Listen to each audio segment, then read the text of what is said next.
আসসালামু আলাইকুম বাংলাদেশ কলকাতা কুল্লি দুনিয়া আসসালামু আলাইকুম রহমতুল্লাহি ওয়া তো প্রত্যেক দিন সবার জন্য রান্না করি কিন্তু কুয়েতে আসলাম এতদিন ইউটিউব চ্যানেল একটার বদলা 2-3টা চালাইলাম কখনো নিজের জন্য কিছু হইরে ভিডিও আপলোড দেই নাই আজকে হচ্ছে শুধু আমার জন্য রান্না করতেছি দেখেন কতগুলো মরিচ রাহি হবে আর মরিচ খাবে না এটা কখনো হতেই পারে না এটা হচ্ছে কল্পনার বাহিরে বুঝতে পারছেন না দেখছেন কতগুলো মরিচ দিছি আমি হচ্ছে আজকে বানাবো ডাইলের বড়া কিন্তু কোন স্বাভাবিক ডাইলের বড়া নয়লা এ হচ্ছে কিরণমালা ডাইলের বড়া বুঝতে পারছেন এটা স্বাভাবিক নয় তো এই জন্য আমি হচ্ছে পেঁয়াজের ফাতা আর হচ্ছে এক গাদা কাঁচামরিচ আর কিছু মশলা সবকিছুরে হলুদ আর কারি মশলা যেটার মাঝে যেটা বাংলাদেশে বলে ফাঁসফোড়ন ওকে তো সবকিছু মিক্স করে দিয়ে দিলাম রসুন দিয়ে দিলাম কারণ ডাইলের মধ্যে অবশ্যই রসুন লাগবে রসুন আর ডাইল হচ্ছে তারা ফ্রেন্ড তো আমি হচ্ছে কেন রসুন বাড়ছিলাম যদিও আমার জন্য না ফ্যামিলির জন্য এই বাসার জন্য হচ্ছে পরে খাওয়ার জন্য তো আমি রসুন বাটাটা এটার ভিতরে ঢুকাই রাখলাম ভাবলাম রসুন এটার মধ্যে ডাইলার চালগুলো আমি কেন হচ্ছে ডাইলার চাল মিক্স হইয়া সমান সমান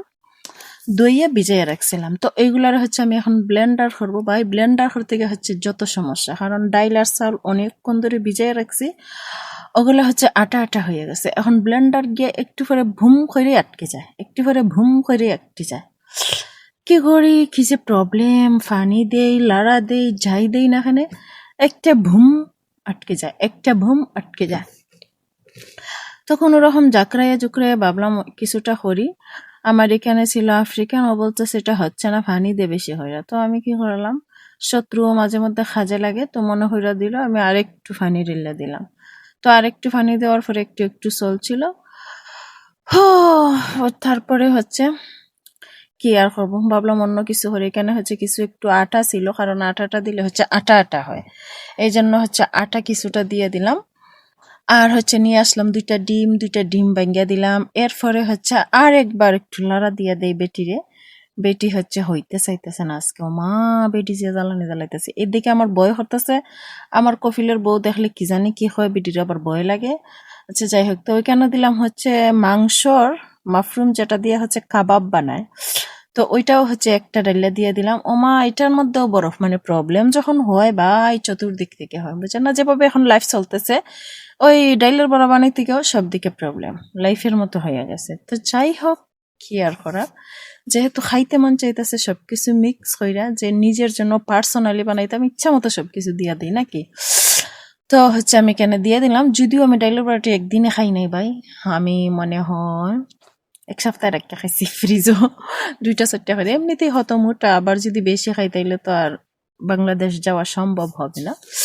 এই জন্য হচ্ছে তো সবকিছুরে মিক্স করে ওই যে ইয়েগুলা মাশরুম গুলা মানে গুস্তর জটা এটা হচ্ছে বালাটিকে ভাঙ্গে নাই তাও যথাসাধ্য চেষ্টা হলাম কসলাই মশলাই যদি কিছুটা ভাঙ্গে